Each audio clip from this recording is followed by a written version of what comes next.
Hello and welcome to my Flosstube. My name is Carmen. Welcome to anybody old and new.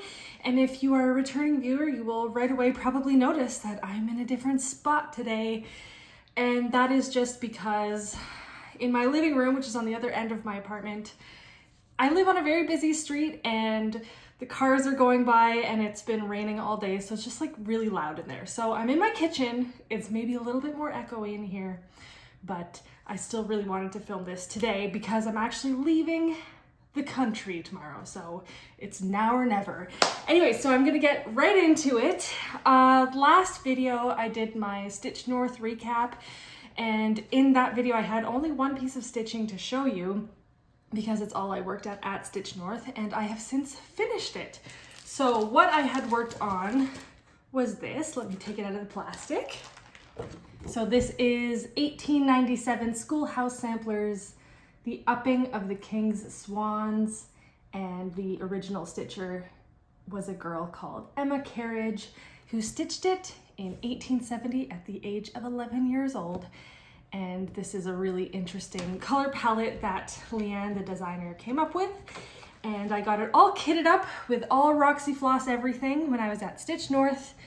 I did my start there. I had done the entire border and a little bit of the alphabet, and everything else I have done since getting home. So here she is, all done.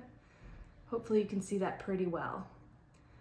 Yeah, so this was really fun. I think I worked on this over the course of like maybe 2 or 3 weeks. It was very, very addictive. And actually this is not that big of a project either. So it is deceptively fast. And I loved working on this, and it is such a pretty, pretty linen color. And because it is such a flashy color, the color palette is quite pastel, and it's fun to see all the different effects that different colors give on this really flashy linen. I had talked about that in my last video, but there was like a brown color that once I stitched it into here kind of looks green.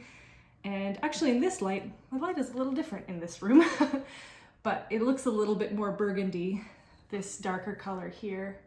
But yeah, in some lights it looks straight up brown, which is quite interesting. So yeah, here's Emma Kerridge, my first finish to show you today.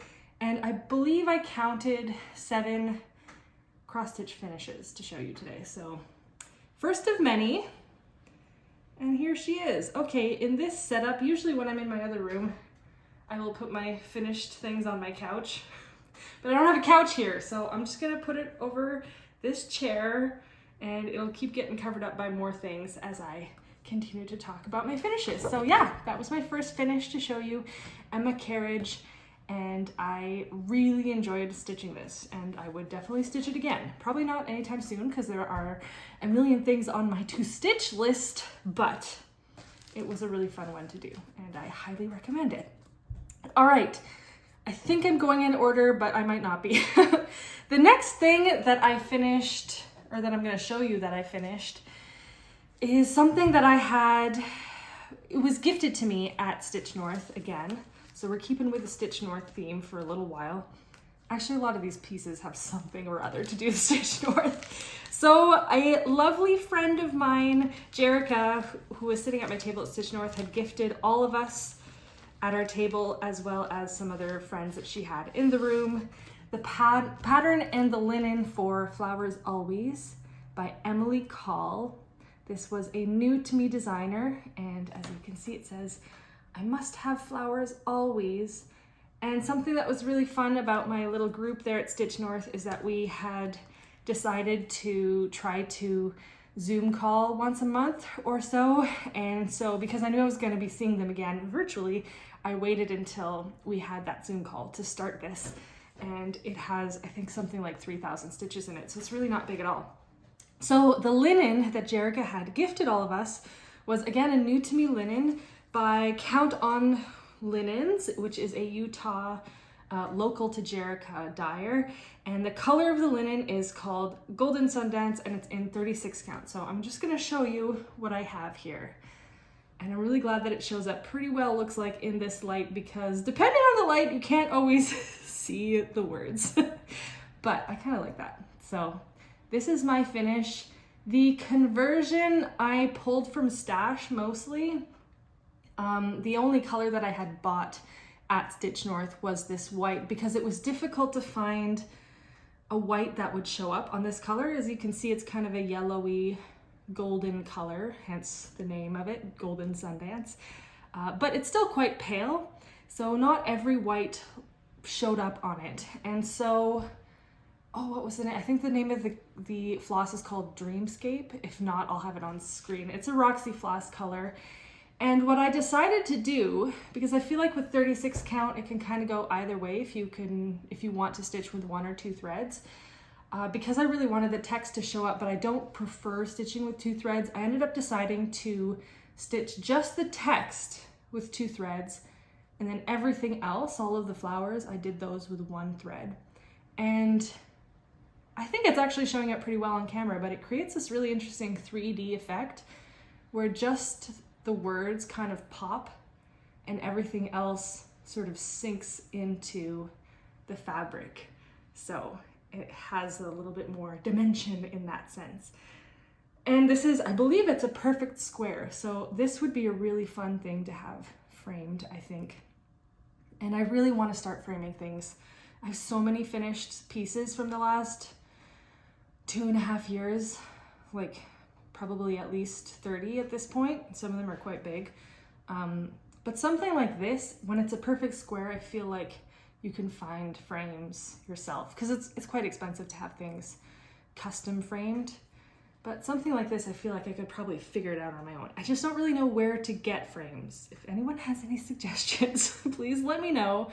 I know there are places you can order frames online and you can give the dimensions, but those companies seem to mostly be in the United States, and with the state of things, it seems to be sometimes complicated to order from the United States. I'm in Canada, for context. Anyways, I'm very happy with this finish, and this is gonna make me think of Jerrica and all of my Stitch North friends every time I see it. And it is true, I do love flowers. If I were rich, I would have them always. But for now, I just have the sentiment that I must have them always.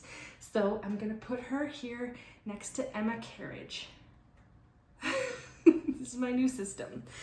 Okay, the next thing I will talk about is, okay, I'll stick with Stitch North. So there was a kit that was exclusive to Stitch North. However, there were some leftovers and they were put on the Evertote website. So if there are still some in stock, I will link that in the description below. But anyways, it was this really cool kit, full kit for an ornament, and it's what's the name? Canadian Stitchery is the name of the company, and it was done in collaboration with Evertote and Roxy Floss.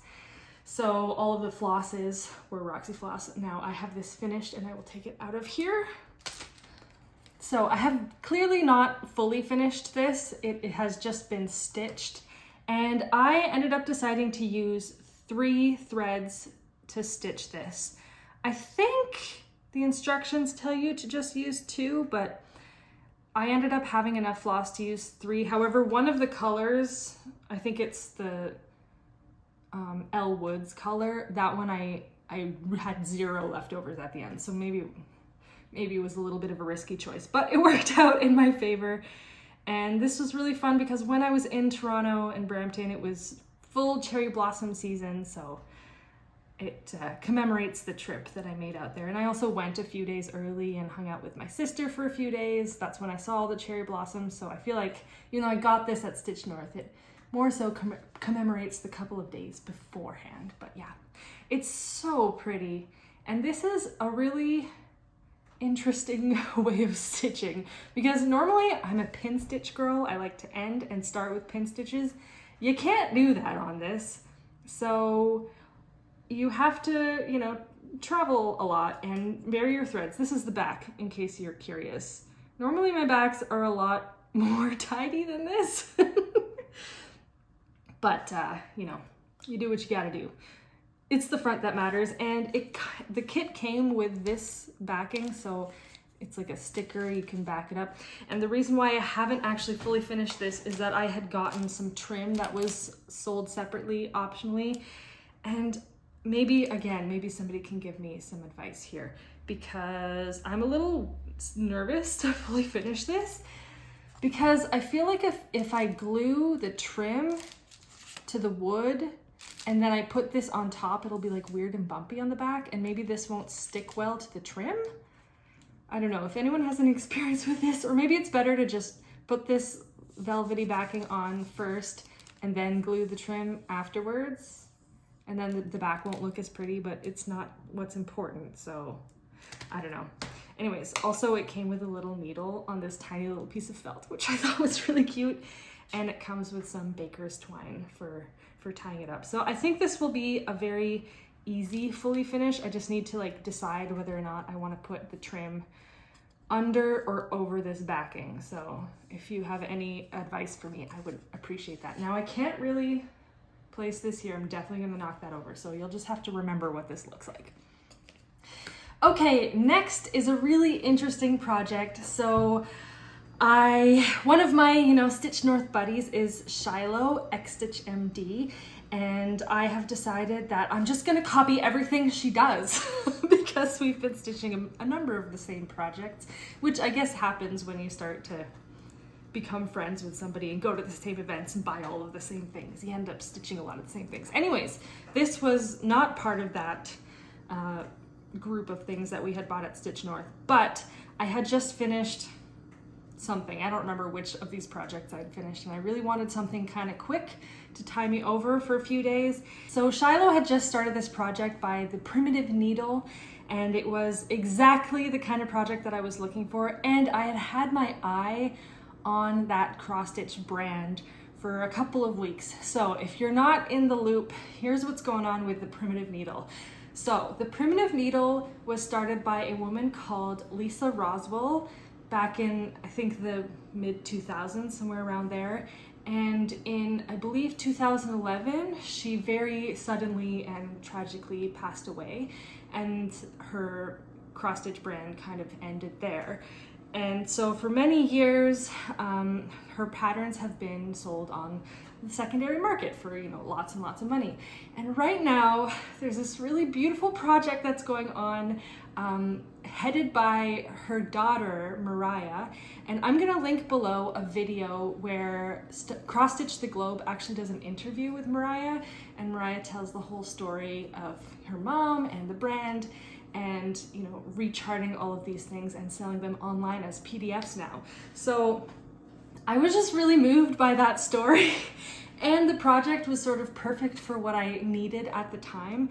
And so here it is. This is Earth Sampler, I think is what it's called. If it's not called Earth Sampler, I'll put it on screen.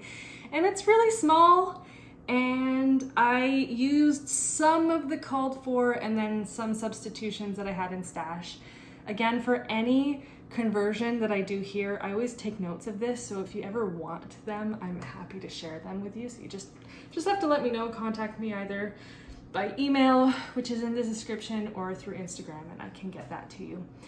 Anyways, so yeah, I did not have all of the called for, but I needed something now, so I just found some substitutes in stash.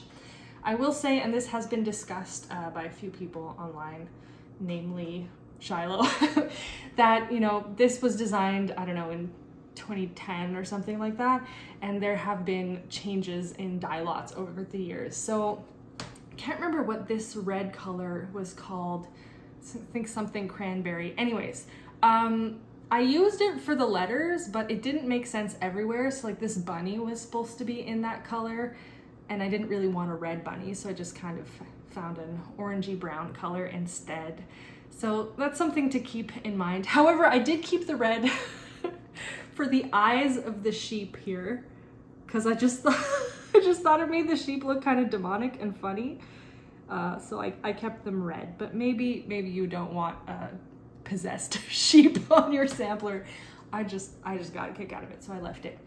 And I had used a scrap piece of Panettone by Roxy Floss. I had done a floss toss after I had figured out my conversion, and the perfect color was Panettone. And I had a whole quarter yard of it. Then I also had this awkward long skinny piece, and technically it fit on it, and I just really didn't want to cut into a whole quarter yard for something so small. So I ended up stitching it on that scrap piece of linen. However, I had very, very tight margins. I think it was slightly under 1 inch. So like not really possible for framing, or maybe somebody could frame it, but I didn't intend to frame this. So I ended up doing a hem stitch, and I took it one step further. So if you look at the hem, there's this band of an alternate color, and I had seen this done a few times, but I'd never tried it myself.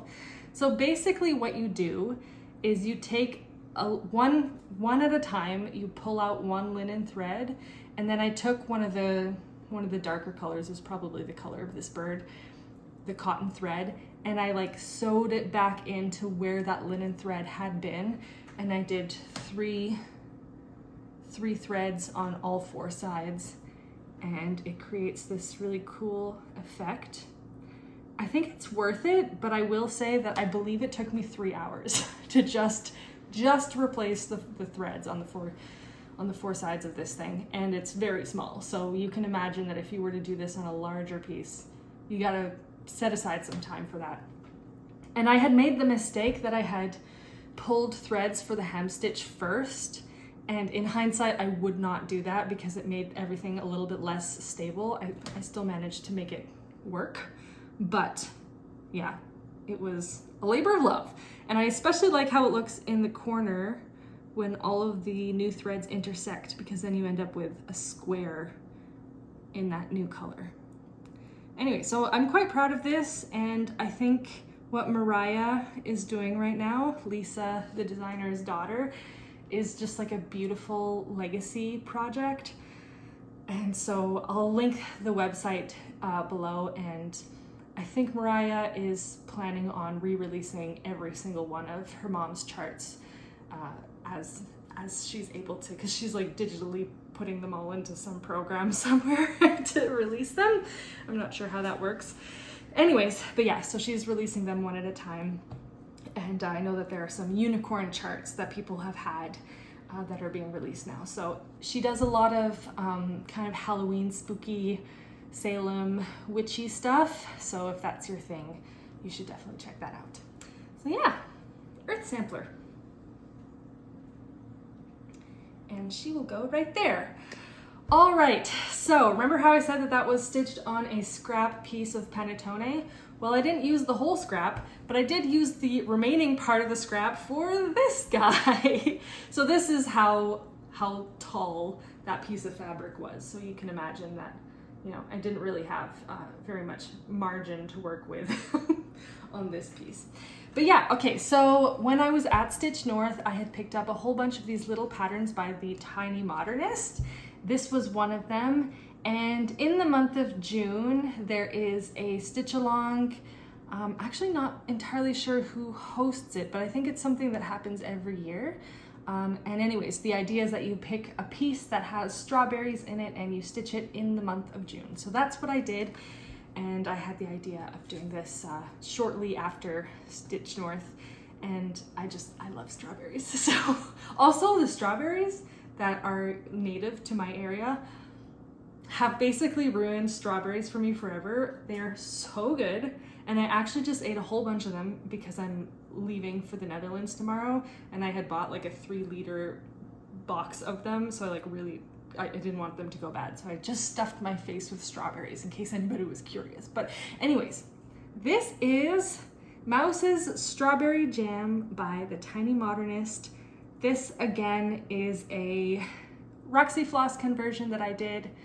I stitched this on 40 count Panettone, also by Roxy Floss, and I love it. It was so fun and so cute. And Tiny Modernist is a designer that I had heard of by name, probably from Flosstube, but I never really looked on her website and paid attention. And yeah, so I think I got 8 of these little patterns. They're I think, yeah, this is 60 by 60 stitches. So it's really, really small. And I did this in a weekend. Well, technically it was a long weekend because on the last day when I had very little left to do, I was gonna finish it that evening. But then there were tornadoes near me and a huge, huge storm, and I had a blackout. So I wasn't able to stitch on it. So in the end, it actually took 3 days, if I'm being honest, but it should have taken 2 days. So this is a fun little, you know, just long weekend project.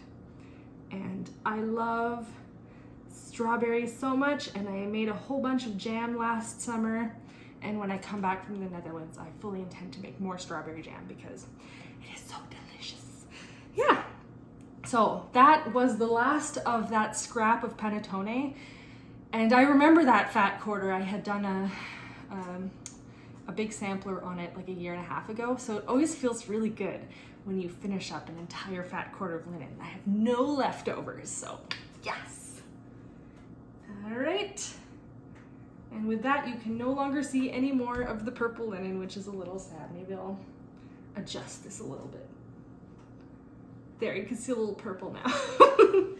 This linen, it's called Temptation, I think? Temptation by Roxy Floss. It's so good. Anyways, all right. Okay, I have 2 more finishes, and they are both small things that need to be fully finished. I'll start with this. Again, when I went to Stitch North, I arrived a couple of days early to hang out with my sister, and I ended up going to a yarn store called the Knit Cafe in Toronto, and they had a little bit of cross stitch there, and they had a finished piece that caught my eye. So I ended up buying the kit, and I did stitch it. So let me take it out of this box. So this is a Sajou kit, and wait, where's the actual stitching? Did I put it in here?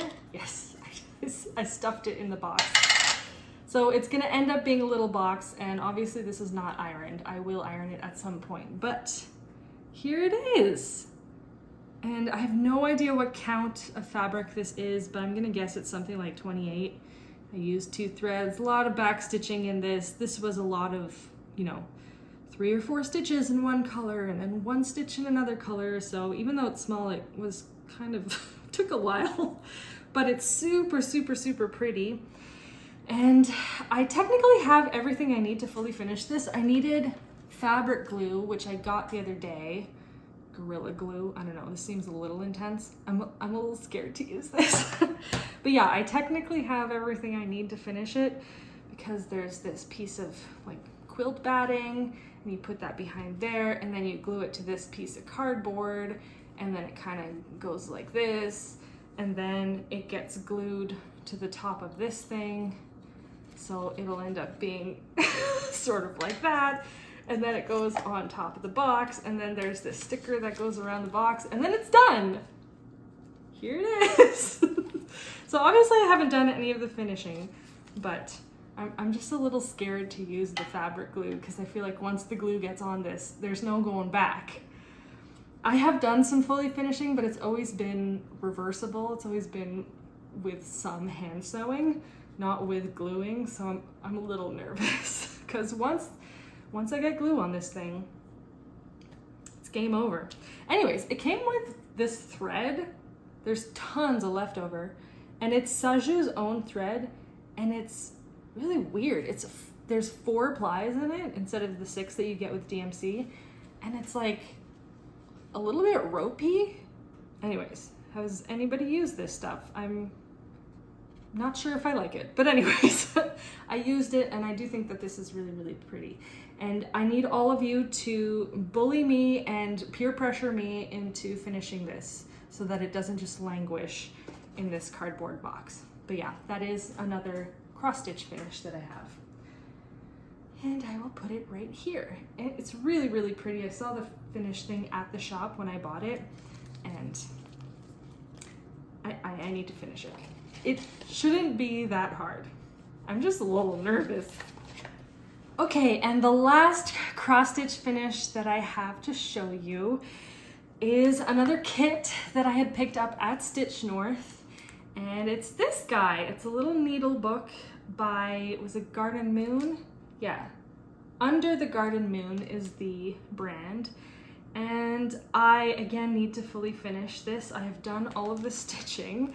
Let me show it to you because I did something a little bit silly, maybe. So here it is. It came with everything you need and it's very small, but this sheep I did entirely out of French knots.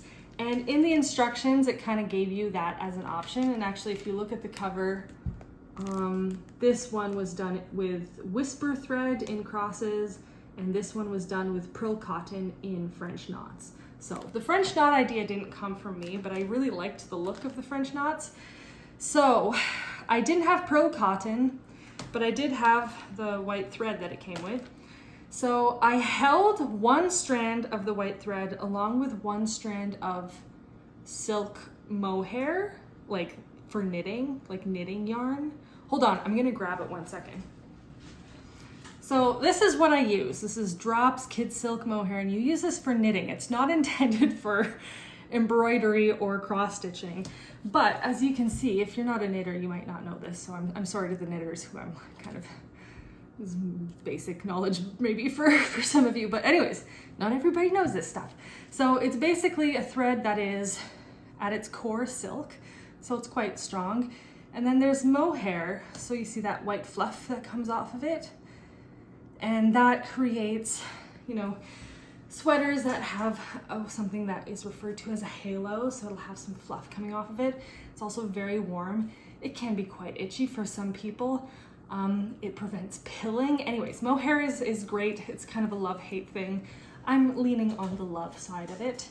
And yeah, I had a whole bunch of this leftover Drops Kid Silk, which is kind of a budget mohair. So I don't really want to use this for garments because it's quite scratchy. And yeah, so I ended up using one strand of the thread that it called for, held with this. And then I used that to do all of my French knots. So they are very voluminous. I don't know how much it shows up on camera. Maybe you can see it against my dark hair, that there is fluff that comes off of it. It's very, very 3D, and it took a long time. And I gotta say, threading this mohair onto a tapestry needle sucked. It was really hard to do. And it was, you know, clearly not meant for a little tiny needle. But anyways, I made it happen and I'm very happy with the result. And this stitching is supposed to turn into a needle book, but I was reading the instructions for it, and at one point it tells you to pull out your sewing machine. I thought I would be able to do this all by hand, and maybe I still can, but anyways, I don't have a sewing machine. I also don't really know how to use a sewing machine, so I'm at a little bit of a impasse right now with this guy.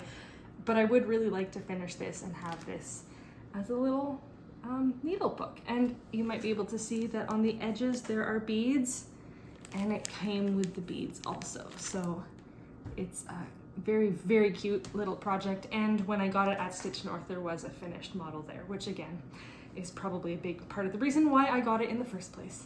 So yeah, that's my little sheepy it's the Little Lamb, which is part of the Little Needle Book series by Under the Garden Moon. So that's my last cross stitch finish to show you. However, I do have a few whips to show you. So I will grab the first one right now. This is a model that I am stitching for Leanne of 1987 Schoolhouse Samplers, and I'm gonna undo the frame so I can show you the whole thing. So the last time I showed this, I just had the bones of the border done, and now I have the entire border done and a little bit more. So the border was kind of a lot. There's a lot of switching colors. And yeah, I got her name in there. This is Ruth. I thought it was Coyler, but it's actually Colyer. And yeah, she was 11, just like Emma Kerridge, and I did one little motif. So yeah, that's what I have done on this. It's 46 count, and I would really like to focus on this when I get back from my trip in it's like a week and a half that I'll be gone. But yeah. Oh, it looks so good. It's really overcast right now, but somehow the light I feel like is very very true. The light is making the colors show up correctly. Yeah. So that's the model I'm working on, and it has a big, massive berry bowl in there. So I'm gonna roll this up. Okay, and the other whip that I have been working on that I have put down now for a minute is this one. It's called a Dutch Sampler by Barrick, and I will again take it out of its frame so I can show you everything. That last one, the model for 1987 Schoolhouse samplers, it's all Roxy floss, by the way, in case you were wondering. And this, all of the thread is DMC, and the linen is 40 count Autumn Beach by No. 12 Stitch Co. The called for is Havana. I think this is a pretty good dupe for Weeks Havana. And this is what I have done so far. This has been a little bit of a different project for me because it's like the only project that I've ever worked on that feels a bit like a chore. It's for my mom. My mom had bought all of the floss as well as the pattern for me to stitch for her about 1.5 years ago, and I really want this done, hopefully to get it to her by Christmas. But I think the reason why I'm not loving working on it is A, because I'm very spoiled and I've been stitching with almost exclusively hand-dyed floss for the last 2 years. I'm very spoiled, and this is DMC. And 2, because this is actually way bigger than I thought it was. This is not even half of it. I mean, I think I've reached kind of the halfway point, but there's more stitching to do over here, and then everything that's on the bottom half is actually quite dense. Actually, I don't have the pattern with me here. I'm gonna grab it so I can show it to you. 1 second, I will be back. All my crafting stuff is in the other room, so I keep on having to run back and forth. But anyways, this is the model of the entire thing. So I have done this pair, but I haven't done these little motifs on this side. And then as you can see, everything on the bottom half is very, very dense. But I do think that once this is done, I'm gonna be really happy with it, because I do think it's really, really beautiful. And this rose in the middle was no joke. It has been a bit of a, I don't want to say counting nightmare, but it's definitely been a counting challenge. And the other kind of complaint a little bit that I have with this is that the DMC, the green for the DMC is quite different than what you see here. She calls for NPI silks and then one over dyed by, again, all the other pages are in the other room, so I can't check. But anyways, it's an over dyed thread for just the green. So if you look at that central rose and you look at the stems there, the green kind of goes between a white and a darker green. Whereas on mine, everything is kind of this medium lime green, which doesn't show up great, and it's not my favorite color. But anyways, the good news is that I'm gonna get into some more blues very soon. So the blues are really the thing that I find brings this piece to life. You can see them pretty well in the vase here. So I think things are looking up for this. And my thought right now is that maybe in between each project that I pick this up and do one motif. I normally like to stitch monogamously, so it's a little bit hard for me to pick something up, put it back down, pick something up, put it back down. But I will admit that every time I pick this up, it turns me off from stitching for a little while. It makes me just want to knit. So I need this to be done soon, because it's like the one project that kind of consistently kills my stitching mojo, which is weird for me. Normally that doesn't happen. Anyways, once it's done, it'll be done and I'll be very happy, but I still have quite a bit of work to do on that. So I do have one project that is kitted up and ready to go, and I'm kind of waiting until me and my stitchy friends get on another Zoom call. So last time we had a Zoom call, I started Flowers Always that I have here and showed earlier, oops. And now I have another project that I really want to start, and I have all kitted up. So this is the pattern. Let me take it out of its bag. So this is an Ode to Libraries by Heartstring Samplery, and hopefully it'll focus here. And if you can see, it has a really nice little saying in there: the very existence of libraries affords the best evidence that we may yet have hope for the future of humanity, which I agree with. I think libraries are great. I have some really beautiful libraries in my city. I have some libraries that are in old churches, and there's one that's like a historical English library that films are sometimes filmed in because it's like so old and spooky looking. Anyways, there's a little bit of magic in libraries, and they're just full of knowledge. Anyway, so I really like the message as well as the pattern, and I've actually never stitched a Heartstring Samplery pattern yet. I own a couple of them, but I've never actually made one yet. So I spent a couple of hours on this, but I came up with a Roxyfloss conversion for this. And this is something that I like to do a lot, where I will study a pattern quite closely and change colors of certain things.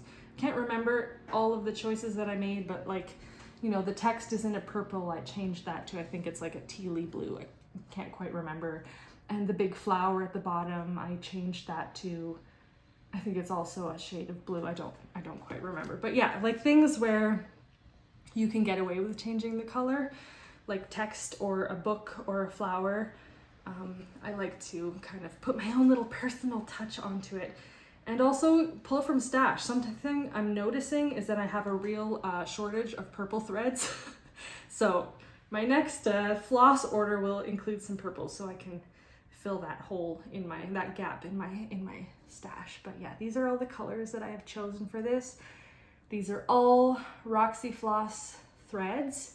And again, I'm happy to share this conversion to anybody. However, it's a little bit of a complicated conversion because sometimes I'm using the same thread for multiple different symbols, and then also within one symbol, like I might use one color for a flower and then a different color for the text, or for, you know, the paper in the book on the bottom. So I wrote a lot of notes. I have a plan of how I'm gonna stitch this. And the fabric I chose is 40 Count Dunes by Fiber on a Whim. It's kind of a greenish fabric. I spent a lot of time comparing and contrasting different linens for this project, and yeah, I'm really excited to get started on it. A few of us in our little group are gonna stitch this together, and I'm just waiting for the moment that we're all on a Zoom together, and then I'll get started on this with my friends. So that is an upcoming start. So now I will get into a little bit of knitting. But before I show you the knitting, I kind of want to show you something really cool about my apartment. So you may have noticed this little cupboard behind me, and I want to show you what's behind there, because it's really cool, but it's also kind of weird. And you know, I'll give you like 10 seconds to guess what's in there. But in the meantime, I'm going to start opening it up. So when I first moved into this apartment, I was with my parents, and they wanted to help me paint and stuff. And this thing was like glued shut with layers of paint from whoever was here before. Actually, I do know who was here. The guy who was here before. He lived here for like 21 years, I believe, and he was really old-fashioned. So he had never gotten Wi-Fi or a cell phone. So when I had Wi-Fi installed here, the guy who came in was like, there's never been internet in this apartment. So I'm the first one to bring internet into here. Anyways, so we opened it up and check this out. It's an old ironing board. I will admit that it's like a little gross. Like I don't really want my hair touching it. And if you can see this material here, like it's got stains in it. I don't know how many centuries old this is, but yeah, it's old, it's grungy, but it's kind of cool. And then there's even a little thing for, you know, the sleeves of your shirt. For the record, I don't do any of my ironing on this. I have an ironing board in the other room that is a little bit cleaner, but it is a cool thing to show people when they come visit my apartment. And you guys are in my apartment right now, so check out my weird antique ironing board with lots of stains and discoloration. And it's a little gross, but it's also kind of cool.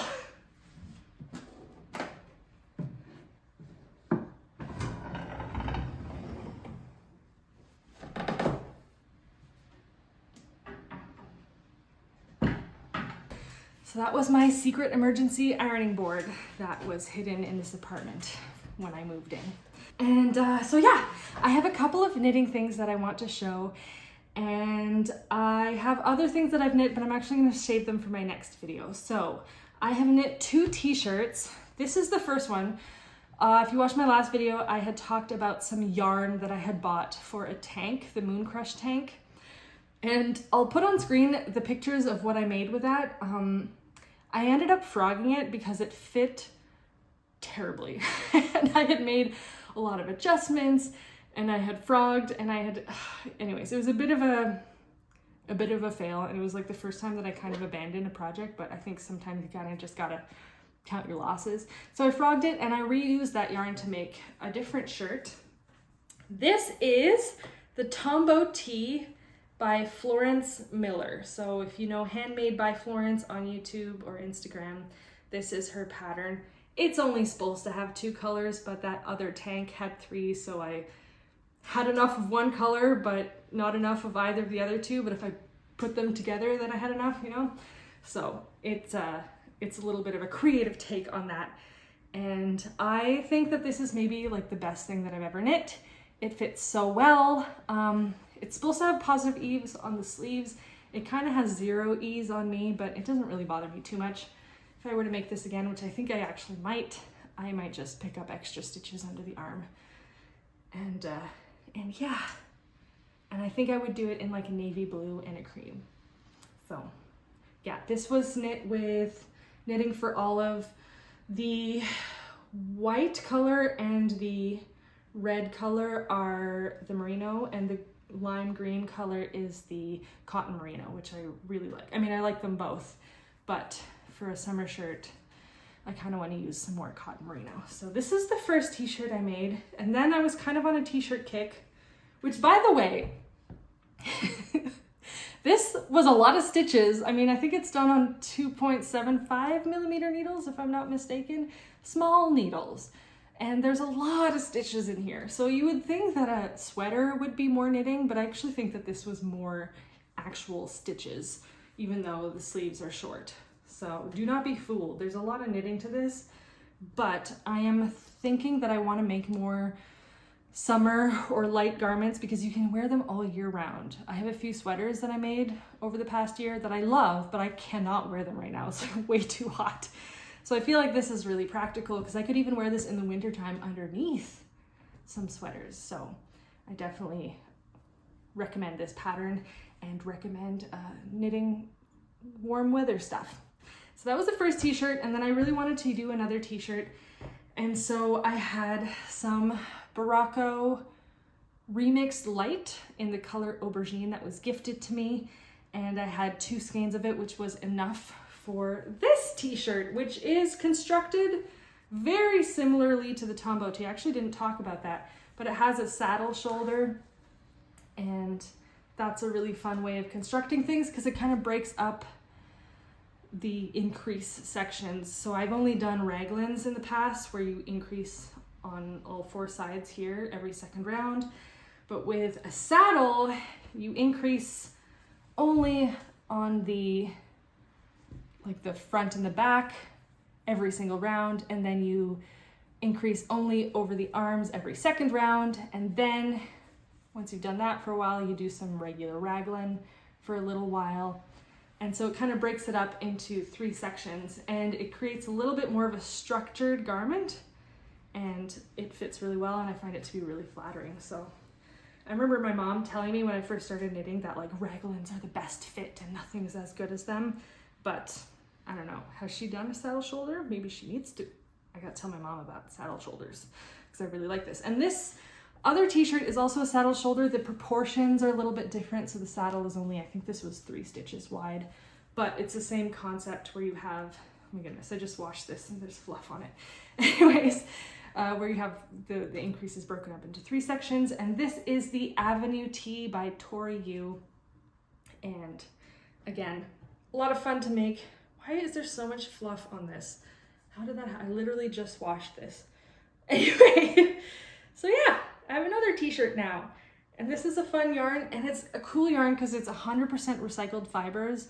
I forget the exact fiber content, but I think there's like 5 or 6 different fibers in there. There's some polyester, like acrylic, some like synthetic fibers, but there's also, but it's all recycled, and there's linen in it, and I think there's some cotton in it. And anyways, it's like an interesting yarn. It feels like very velvety in the fingers. I liked it. Anyways, and this was yarn that was gifted to me.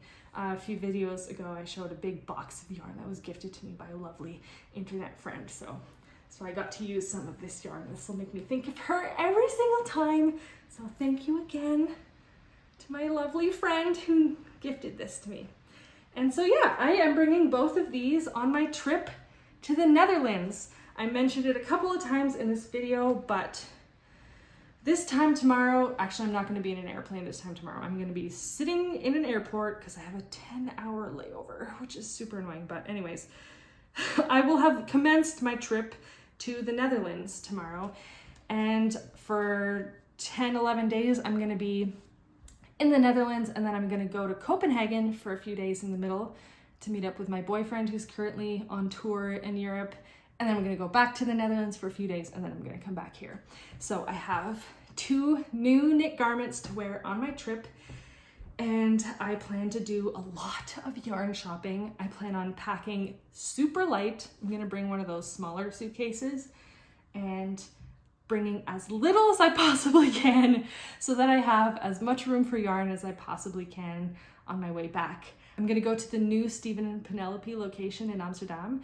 About a year ago, a little over a year ago, I went and I made a couple of videos in the shop near Newmarkt in Amsterdam. For anybody new here, I used to live in Amsterdam. I was there for 5 years. So I'm visiting some old friends, going back to my old home. And yeah, so I believe that the new Stephen and Penelope shop is just a lot bigger than the last one, because the last one was like a long, skinny store. So I'm looking forward to seeing the newer, bigger location, which is on like Haarlemmerweg or something. It's still like in the city center, what I would call the city center. And yeah, and I had over the last few days on my Instagram done a poll for which shawl I should buy yarn for, because I've never knit a shawl.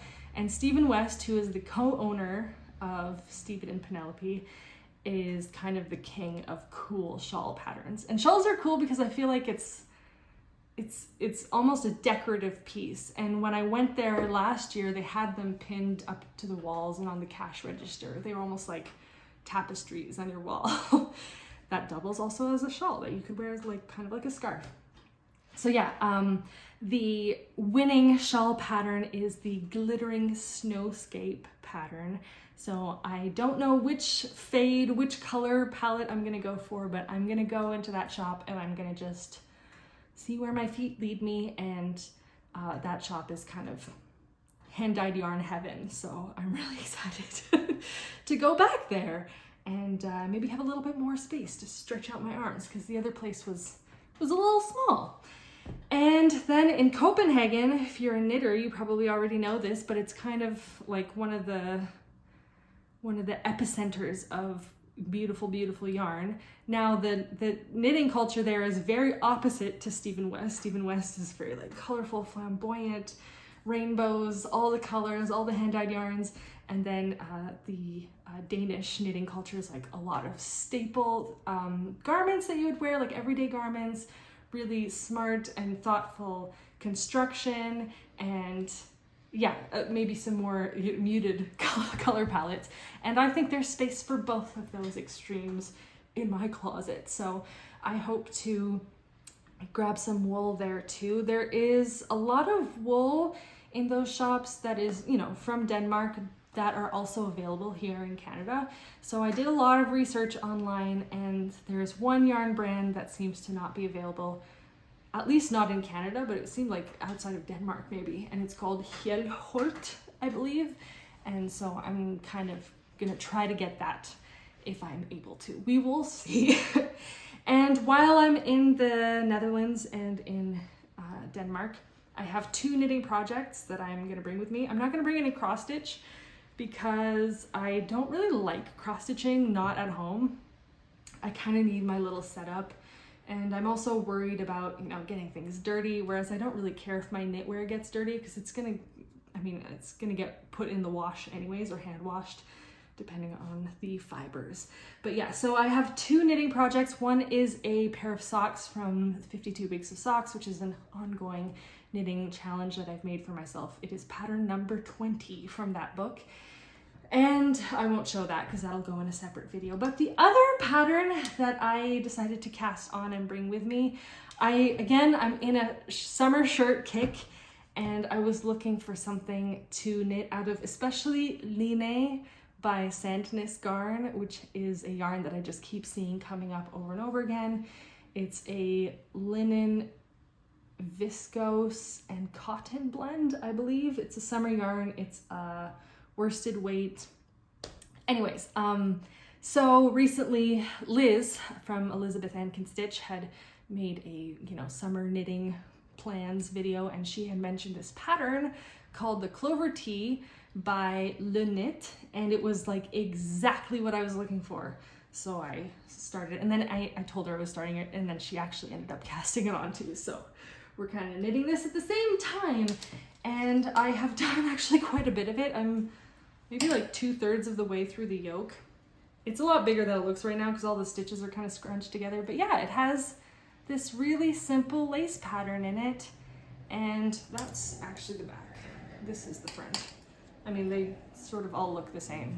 So yeah, this is kind of what it looks like. So it'll have this lace pattern kind of until you split for sleeves-ish, a little bit before, and then the rest of it is stockinette. So I feel like it's like the perfect travel knit to work on because it's not very complicated pattern, and honestly I'm almost done the lace pattern, and then it's just stockinette in the round and some short sleeves.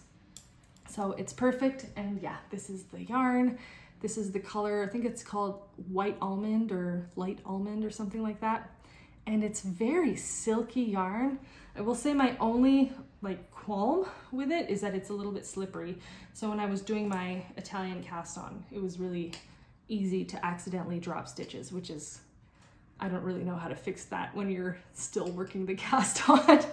Anyways, I managed, it's fine. Oh, this is inside out. Was this inside out the whole time? I think it was, sorry. Here, this is what it looks like. And it's a circular yoke. All of the increases are incorporated into the lace pattern, which I really like. So you don't have to do any make one left or right or anything. It's just yarn overs, and it's super simple and super pretty. And I can't wait to wear this. And I also can't wait to embed memories of my upcoming trip into this t-shirt. So all fun, exciting things. And actually, yes, tomorrow I leave early in the morning, and then I have a 10-hour layover, which is when I plan on editing this video, and then I will upload it when I'm in the Netherlands. So if you're seeing this, it means that I'm either in the Netherlands or in Denmark, but I'm definitely not in this kitchen. Anyways, thank you for watching this video. My next video might be all about that trip, so it might be more of a knitting centered video, but it should also be fun. I'm really looking forward to it. So thank you so much for watching. If you enjoyed this, please subscribe and or like and or comment if you feel like it. No pressure. But anyways, I hope to see you again, and I hope you're having a wonderful summer if you're in the Northern Hemisphere, and a lovely, cool and breezy winter if you're in the Southern Hemisphere. Okay, bye-bye.